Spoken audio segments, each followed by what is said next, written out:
आपका फिर से स्वागत है अपने इस channel knowledge by mister R N में। तो आज फिर से एक नया टॉपिक हम समझेंगे बहुत ही आसान भाषा में। तो आज का टॉपिक है फ्लोटिंग रेट ऑफ इंटरेस्ट और फिक्स रेट ऑफ इंटरेस्ट। ये रेट ऑफ इंटरेस्ट के दो टाइप हैं, लेकिन ये वीडियो मेरे लिए बनाना बहुत ही ज़रूरी था क्योंकि रिड्यूसिंग रेट ऑफ इंटरेस्ट के चक्कर में कस्टमर को बहुत सारी गलतफहमी हो जाती है।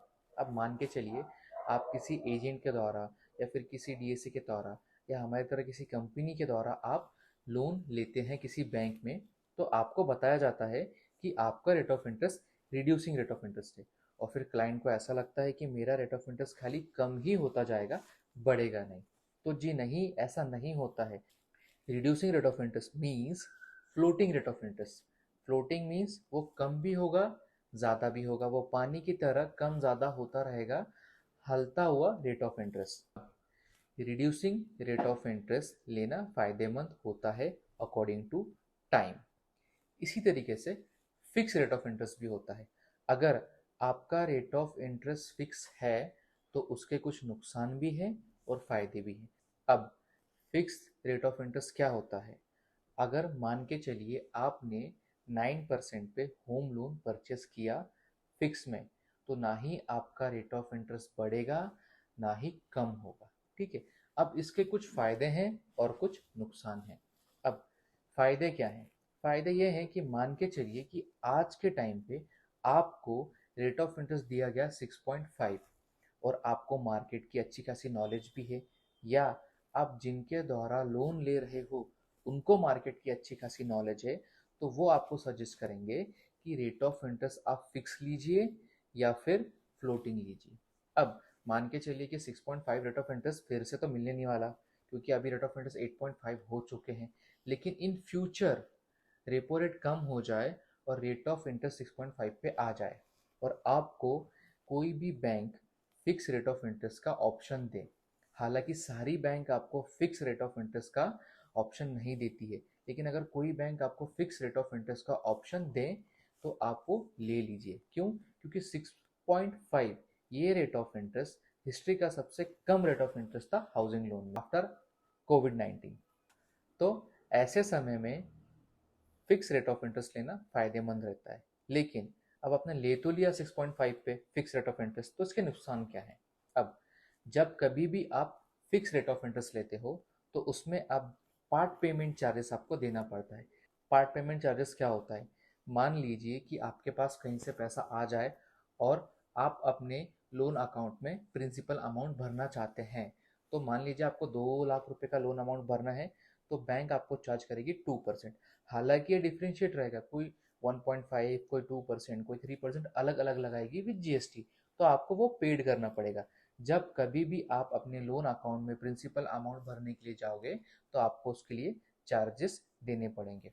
उसी प्रकार से अगर आप लोन ट्रांसफ़र करते हो तो आपको फोरक्लोजर चार्जेस भी देने पड़ेंगे। वो भी अलग अलग बैंक में डिफरेंट डिफरेंट परसेंटेज रहते हैं। जब कभी भी आप लोन लेते हो तो सैंक्शन के टाइम पे उसके कंडीशन में आपको बताया जाएगा कि अगर आपने फिक्स लिया तो आपको कितने चार्जेस भरने पड़ेंगे। उसी प्रकार से अगर आपको खुद लोन क्लोज करना हो तभी भी आपको फोरक्लोजर चार्जेस देने पड़ेंगे। इसी प्रकार से फ्लोटिंग रेट ऑफ इंटरेस्ट के फ़ायदे क्या हैं और नुकसान क्या हैं?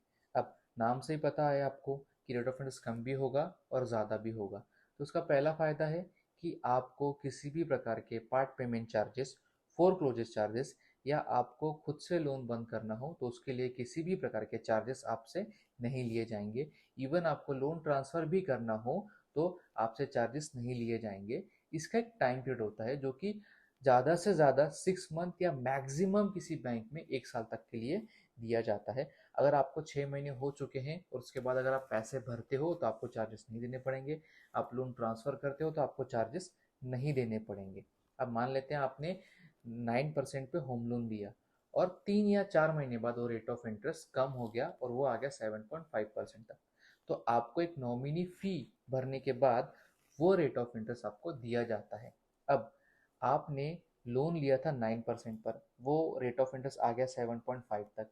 आपने वो फ़ी भी भर दी, लेकिन शायद आपको 7.5 ना मिले, आपको 7.7 या 7.75 अकॉर्डिंग टू योर सिबिल उस हिसाब से आपको रेट ऑफ इंटरेस्ट दिया जाएगा, लेकिन हाँ आपका रेट ऑफ इंटरेस्ट कम ज़रूर किया जाएगा। उसी प्रकार के अगर आरबीआई ने रेपो रेट बढ़ा दिया और रेट ऑफ इंटरेस्ट बढ़ गया तो आपका इंटरेस्ट बढ़ेगा भी, आपका रेट ऑफ इंटरेस्ट में भी उसी प्रकार से बढ़ोतरी की जाएगी। तो ये हो गया फिक्स रेट ऑफ इंटरेस्ट और ये हो गया फ्लोटिंग रेट ऑफ इंटरेस्ट। अब कंक्लूजन ये है कि हम कौन सा रेट ऑफ इंटरेस्ट लें। अगर आपको बहुत ही कम रेट ऑफ इंटरेस्ट पे लोन मिलेगा तभी आप उसे फिक्स में लीजिए। अगर आप फिक्स रेट ऑफ इंटरेस्ट लेते हैं तो वो कितने साल के लिए लिया जाए और किस रेट ऑफ इंटरेस्ट पे लिया जाए ये बहुत ही मायने रखता है।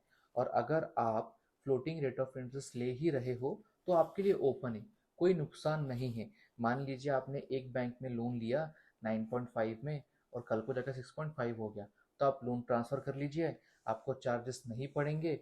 और ट्रांसफ़र करने के बाद उस बैंक में अगर ऑप्शन हो तो आप उस रेट ऑफ इंटरेस्ट को फिक्स कर लीजिए। अब फिक्स रेट ऑफ इंटरेस्ट लेने के बाद आप ध्यान में रखिए ना उसका रेट ऑफ इंटरेस्ट कम होगा ना ज़्यादा होगा। अगर कम भी होता है ना तो आप कम कर सकते हो, और ना ज़्यादा होगा तो ना वो बढ़ेगा। अब बैंक चार्जेस क्यों लेती है फिक्स रेट ऑफ इंटरेस्ट में? बैंक इसलिए चार्जेस लेती है क्योंकि फिक्स रेट ऑफ इंटरेस्ट आपको वो रिस्क लेके देती है।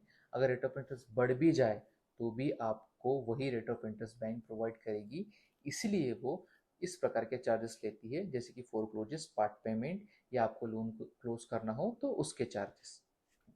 सो फाइनली आप जान चुके हैं कि फ्लोटिंग रेट ऑफ इंटरेस्ट क्या है और फिक्स रेट ऑफ इंटरेस्ट क्या है।